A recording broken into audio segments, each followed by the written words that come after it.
তো কড়াইয়ের মধ্যে কিন্তু আবার জল দিয়ে দিয়েছি। আর এখানে আমি ফুলকপিটা 1 ঘন্টা মতন ভিজিয়ে রেখেছি।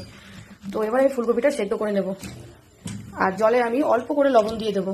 তো এই যে ফুলকপিটা আমি অল্প করে ভাপিয়ে নিচ্ছি। আর এবারে ফুলকপির জন্য কিছু মশলা আমি বেটে নেব।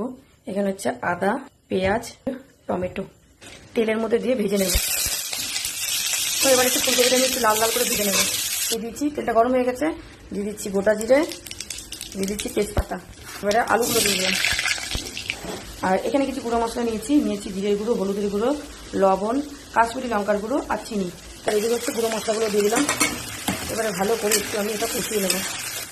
তো দেখো মশলা কষতে কষতে তেল ছেড়ে দিয়েছে। আর এবার এখানে আমি ফেটিয়ে রাখা টক দইটা দেবো। এখানে আমি 2 চামচ টক দই নিয়েছি, তো এটা দিয়ে দেবো। তো এবার দেখো ফুলকপিগুলো আমি দিয়ে দিয়েছি। এবার মশলার সঙ্গে ফুলকপিগুলো ভালো করে একটু কষিয়ে নেব। এবার আমি সেদ্ধ হওয়ার জন্য জল দিয়ে দেবো, কিন্তু 15 মিনিট ঢেকে রাখবো। এই যে জল দিয়ে দিলাম।